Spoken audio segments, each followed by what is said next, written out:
Hey guys, welcome to this quick take episode. We're so excited to have you here with us. In the past, these quick take episodes actually were only available to those who financially supported the show through Apple subscriptions and Patreon. But due to popular demand, we have decided to shake up the perks for our supporters and will be releasing these quick takes on Saturdays to everyone, giving you all some extra free content that was previously unavailable to the public. And these quick takes are a little more laid back, and they're hosted by just one of us. So sit back, relax, and enjoy this quick take episode. Shazam! Boom!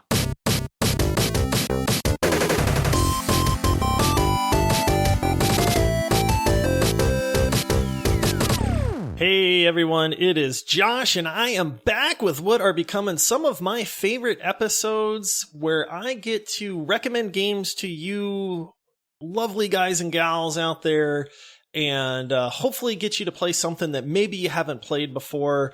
You guys are telling me that you're really enjoying these bonus episodes. I am enjoying just kind of getting you to experience games that maybe they aren't your favorite genre or something like that, but are just great games.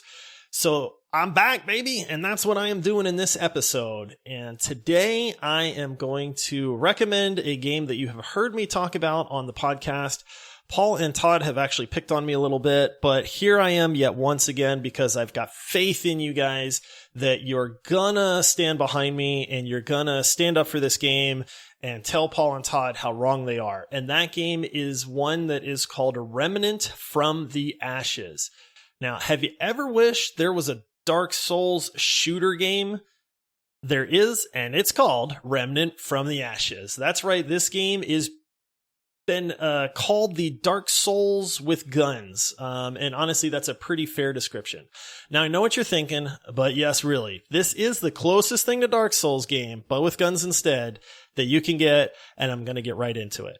It's glorious and well worth checking out if you enjoy difficult combat with spectacular boss fights, cool weapons, neat abilities, and you don't mind dying anywhere from 5 to 50 times before beating a boss. It can be difficult, honestly, but that's part of the fun and the appeal of it. So Remnant from the Ashes is a third-person co-op shooter you can play with up to 2 other friends. That's a 3-man squad size. It's doable solo, but you have to be a little bit of a masochist to play it solo all the way through.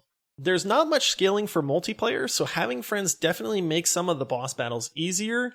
Though even with 3 people, there's still no joke. But single, man, that's going to be a lot tougher. An interesting plot isn't really the anchor point of this game, though one does exist. And I say that kind of loosely because there's an overarching theme, but the game really doesn't play on story very much. But let's be honest, when you play Dark Souls or these types of games, you're not really in it for the story anyway. It's the unique stages, the difficult combat, the wide monster variety, and the truly epic boss battles that make this game stand out. And one reason that I recommend it.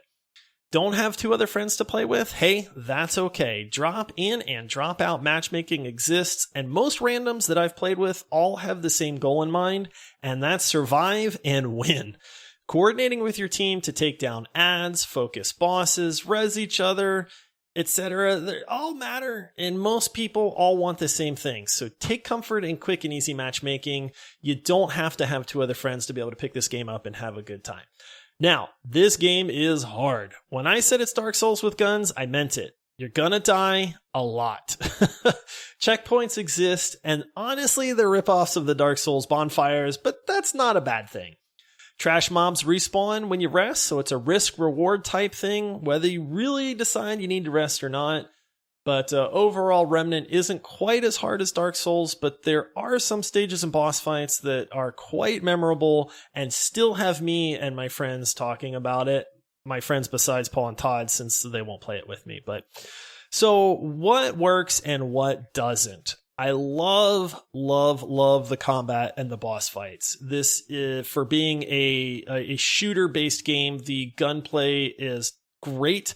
It is a third person, so it's kind of over the shoulder, but man, they did a really good job of making weapons and stuff feel impactful.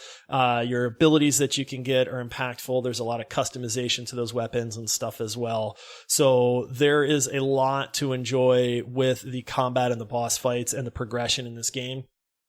Bosses are unique and varied, and they really feel different from one another, which is nice as well. These are not just reskinned monsters with the same mechanics and things like that. They actually play a lot differently.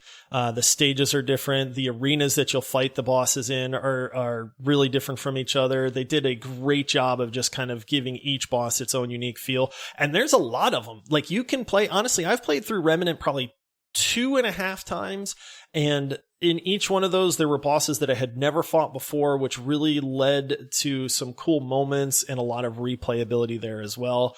But like I said, the gunplay is tight. The upgrades are plentiful. It really helps that portion of the game overall. Now, if I had a complaint, it's that the first level in this game is really drab and dull. I don't know why they made this the first level, because when you first hop in, it's just a poor first impression for a game that ends up being a joy to play, and it's a shame that they don't hit you with that wow factor right away. Maybe they felt like it was going to be a tutorial level or an ease you in level, but I'm telling you, don't be disappointed when you get into the game for the first time and you're kind of like, this level really doesn't do it for me. Trust me, it doesn't do it for anybody, but the game gets a lot better after that. Like I said, kind of view it as a tutorial level and you'll be fine, because it really opens up after that first one.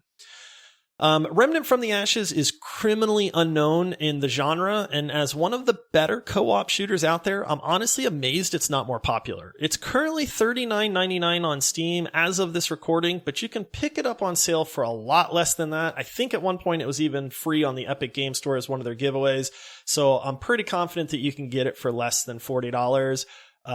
But just keep your eyes open. It does get a very strong recommendation from me, and it's well worth checking out some of the gameplay if you think that it might be up your alley. But again, you got to enjoy a difficult game. And it's better if you have friends, but it's not a requirement in this case. So check it out. Like I said, you guys have heard me joke around about it. I really want some other people to talk to about this game and maybe even play again, because it's a lot of fun to just dive in and do the combat and the boss fights in this. So if you pick it up, let me know. If you've played it before, let me know your thoughts on it. Tell me if I'm right or tell me if I'm crazy. I love chatting with you guys about that kind of stuff. But I hope you'll check it out. I hope you guys enjoy these bonus episodes. It's just one of the ways we say thank you for supporting the show.